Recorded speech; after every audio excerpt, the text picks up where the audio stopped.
دو بچے میرے ہیں، دو میرے ساتھ، چار بچیاں سانڈو کی ہیں اور دو بچے سال ایک کماٹی کا خوب کرے جمہور تمام شمارو قتل پلس تبجو قتل زخوارہ بایا کہ ڈپٹی کمشنر دبن پولیس اسٹیشن کی گرفتار طور پہ ریسکیو کر لیا گیا تھا. باقی ریسکیو آپریشن ہمارا جاری تھا اور 9 ڈیڈ باڈیز کو ہم ریکور کر چکے ہیں. قتل شو اجتماعی قتل شو دا سیالکوٹ دا کوئندمینڈو اجتماعی قتل. السلام علیکم، میں ہوں نثار خان. سوات کی خوبصورت وادی جہاں ہر سال ہزاروں سیاح قدرتی حسن کی تلاش میں آتے ہیں، آج وہاں خوشیوں کی جگہ موت کا سناٹا چھایا ہوا ہے.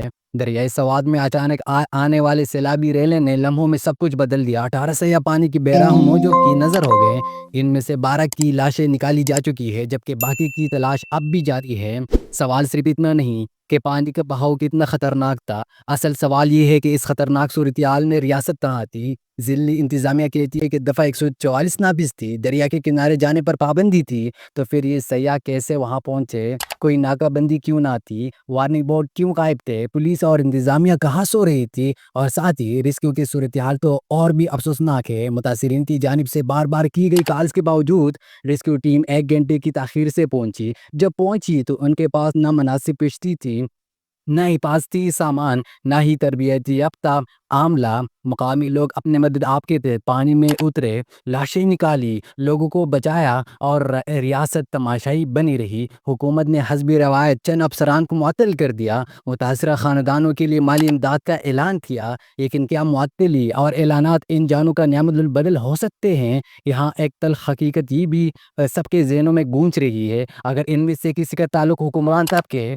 کسی وزیر، کسی امیر باثر خاندان سے ہوتا، پرواہی ہوتی، کیا اتنا وقت ضائع ہوتا؟ یا ہیلی کاپٹر، خصوصی ٹیمیں اور جدید آلات لمحوں میں پہنچا دیے جاتے؟ متی سے اس ملک میں غریب کی زندگی کی کوئی قیمت نہیں. یہاں حادثات پر ریاست تبھی حرکت میں آتی ہے جب متاثرہ چہرے اقتدار کے ایوانوں سے جڑے ہو. یہ کوئی پہلا واقعہ نہیں، اس سے پہلے کوہستان میں اور اس کے ساتھ 22 میں بھی سوات میں سیلاب آیا تھا.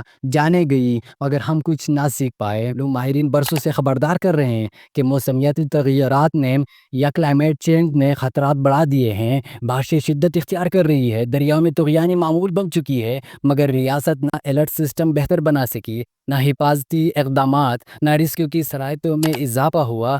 ایک حادثہ نہیں، یہ ہماری ریاستی نااہلی، انتظامی ناکامی، حکومتی غفلت کی داستان ہے. سوال یہ ہے کہ ہم ہر ثانیے کے بعد افسوس کرتے رہیں گے یا اب بھی ریاست جاگے گی؟ اگر یہی روش جاری رہی تو سوات کی دریا نہ صرف انسانوں کی جانیں بلکہ عوام کا ریاست پر اعتماد اور اس ملک کا مستقبل بھی بہا کر لے جائے گی. ہمیں انسانی جانوں کی قدر دیکھی جائے تو ترقی یافتہ ممالک میں ایک انسان کی حفاظت کے لیے جدید ترین سسٹمز، تربیت یافتہ ریسکیو ادارے اور مؤثر قانون نافذ ہیں. کوئی حادثہ ہو تو گھنٹوں نہیں منٹوں میں ریلیف ٹیمیں جائے وقوع پر پہنچ جاتی ہے. میڈیا اور عوام حکومت کو کٹہرے میں کھڑا کرتے ہیں اور ذمہ داران کو واقعی سزا ملتی ہے. پانی جان وہاں صرف ایک نمبر نہیں، ایک قیمتی سرمایہ سمجھی جاتی ہے. اس کے ایک واضح مثال 2018 میں تائی لینڈ میں پیش آنے والا واقعہ ہے جب 12 بچے اور ان کا فٹ بال کوچ ایک غار میں پھنس گئے تھے. پوری دنیا نے اس واقعہ پر نظر رکھی. تائی لینڈ حکومت نے پوری طور ریسکیو آپریشن شروع کیا. دنیا کی بہترین غوطہ خور فوجی، ہیلی کاپٹرز اور جدید آلات چند گھنٹوں میں موقع پر پہنچ گئے. پورے ملک کی مشینری صرف ان بچوں کی زندگی بچانے پر لگا دی گئی. آخرکار تمام بچے محفوظ نکال لیے گئے اور پوری دنیا نے تائی لینڈ کی انتظامیہ کو سراہا. پاکستان میں یہاں انسان صرف ایک اعداد و شمار بن کر رہ گیا ہے. غریب ہو تو اس کی موت اخبار کی سرخی، حکومت رسمی اعلان اور عوام کی افسوس بن جاتی ہے. ریاست کے رویے سے یوں لگتا ہے جیسے عام آدمی کی جان کی کوئی قیمت نہیں. بس جب کوئی بڑا حادثہ ہو چند روز ماتم ہوتا ہے اور پھر سب معمول پر آ جاتا ہے. اگر ہم نے اس طرز عمل کو نہ بدلا تو یاد رکھے سوات کے دریا صرف لاشیں نہیں بہا کر لے جائے گی بلکہ ہماری بے بسی، نااہلی اور حکومتی ناکامی کی گواہی بھی دیتی رہے گی. اب تک کے لیے اتنا ہی، دیجیے اجازت. اللہ حافظ.